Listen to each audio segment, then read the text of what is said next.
Hai teman-teman, kali ini kita akan bahas sesuatu yang menarik banget, yaitu proses penyebaran dan adaptasi Islam di Indonesia.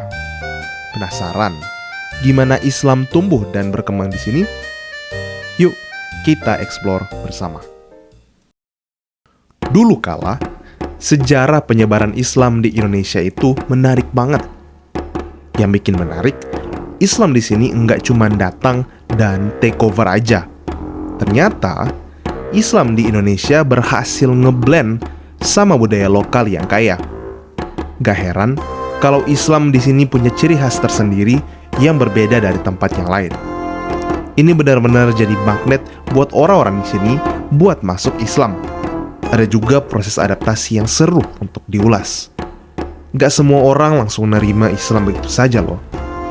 Ada yang langsung klik, tapi ada juga yang butuh waktu buat memahami dan menerima nilai-nilai Islam. Jadi gimana Islam ini bisa berkembang di tengah masyarakat yang beragam? Stay tune ya.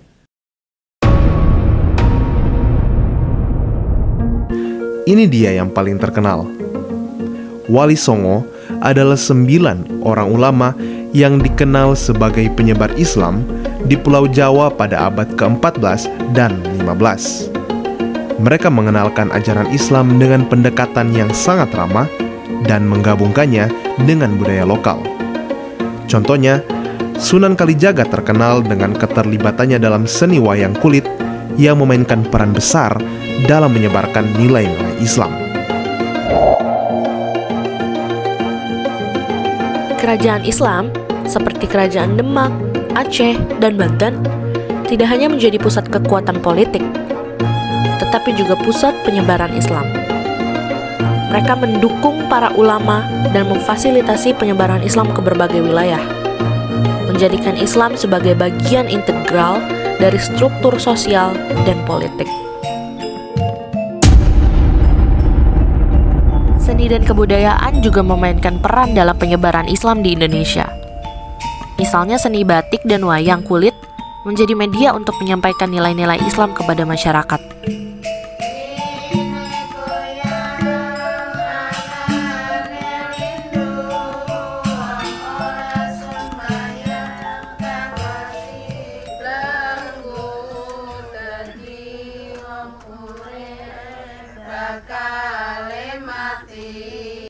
Batik ini spesial yang pertama karena tekniknya kuno. Jadi kita masih mempertahankan dari awal kita tahu bagaimana membatik itu dipertahankan sampai sekarang. Yaitu dengan pengetelan dan lain sebagainya. Kemudian dibatik di atas mori ini tanpa dipola dulu. Jadi siapa pengkelowongnya itu sudah ya sekali. Batik Rifaiyah itu kenapa dinamakan Batik Rifaiyah? Karena begini, kita ini muridnya Syekh Ahmad Rifai. Syekh Ahmad Rifai itu beliau adalah seorang ulama yang hidup di beliau kelahiran abad 17, kemudian berkiprah pada abad ke-18. Beliau adalah salah satu ulama yang sangat disegani dan bahkan waktu itu kemudian dianggap sangat berbahaya oleh Belanda. Beliau ditahan, diasingkan ke luar Jawa. Lah, ketika diasingkan ke luar Jawa itu salah satu muridnya itu yang namanya Syekh Ilham masuk ke Desa Kalipucang. Desa Kalipucang ini sudah mempunyai sentra batik sebenarnya. Kemudian batik ini oleh Syekh Ilham itu beliau menyebarkan ajaran agama Islam yang didapatkannya dari Syekh Ahmad Rifai. Nah, kemudian batik ini sambil membatik kita karena diajari ngajinya itu pakai tarjamahan sehingga disebut juga kitab tarjumah. Itu adalah kitab yang ditulis dengan huruf pegon. Huruf pegon itu sangat bagus dan sangat bisa untuk disaratan itu disairkan. Senajan nangis kecungkel-cungkel amikir kula amine wangsul. Penyebaran Islam itu nggak terbatas pada Pulau Jawa aja loh. Melalui perdagangan dan migrasi, Islam meresap ke seluruh kepulauan Nusantara.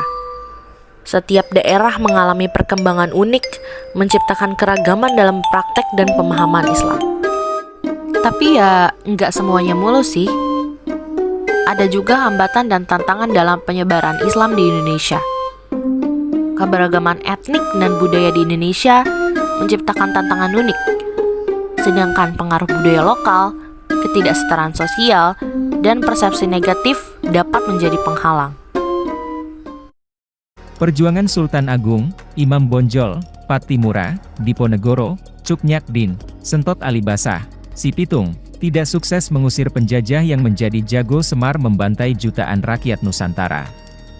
Dan hanya yang notabene Muslim, yang mendapat balak dari sumpah Ki Semar. Di samping itu, banyak harta kekayaan rakyat maupun raja-raja Nusantara, yang diangkut lari oleh bangsa Belanda atas suruhan Ki Semar. Harta tersebut berupa emas murni, yang dititipkan oleh raja-raja terutama yang pro, atau tunduk untuk Belanda. Tak berhenti di situ, dampak Sumpah Semar, Soekarno selaku Presiden pertama Indonesia yang meminta pulang harta kekayaan, malah digulingkan. Dalam penggulingan tersebut, Semar memakai tangan Soeharto.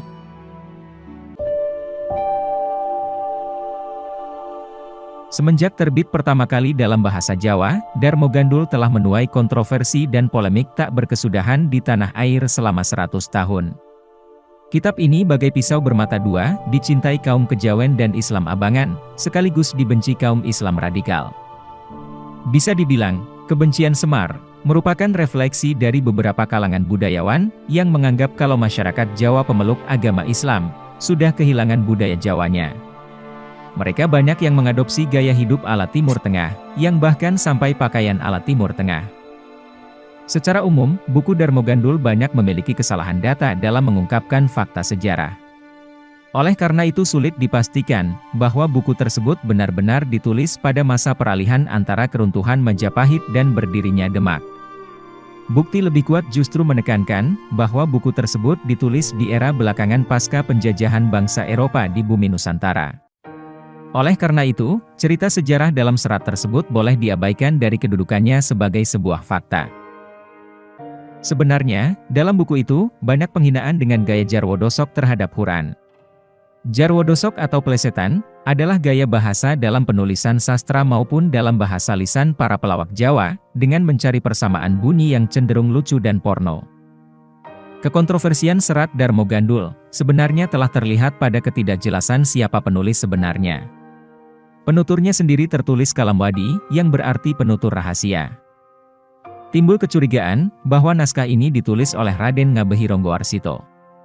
Namun, klaim ini diragukan, sebab Ronggowarsito senantiasa mencantumkan sandi asma, kalimat-kalimat yang menyiratkan namanya, dalam setiap karya-karyanya. Terlebih ada bukti yang menyatakan, bahwa Ronggowarsito sendiri adalah seorang santri. Penelusuran lebih lanjut mengungkap, bahwa serat Darmo Gandul mengambil ide cerita dari serat Babat Kadhiri. Meskipun merupakan hasil plagiasi dari Babat Kadhiri, namun, serat Darmo Gandul tampaknya ditulis berdasarkan motif tertentu, yaitu keberpihakan pengarangnya terhadap pemerintah kolonialis Belanda, dan kecenderungan terhadap keberadaan misi Kristen di tanah Jawa. Serat Babat Kadhiri sendiri, ditulis berdasarkan perintah Belanda. Sedangkan serat Darmo Gandul, menunjukkan wujud apresiasi yang baik terhadap Belanda, bukan dalam pandangan sebagai musuh atau penjajah, namun justru sebagai kawan. Kemudian, buku ini dimanfaatkan untuk memarjinalkan ajaran Islam, dan sekaligus memanipulasi sejarah Islam di tanah Jawa. Itulah penjelasan kita kali ini teman-teman. Semoga kita semua bisa lebih memahami bagaimana Islam tumbuh dan berkembang di Indonesia, serta apa saja tantangan-tantangan yang muncul selama proses tersebut. Terima kasih telah menonton video ini ya. Sampai jumpa.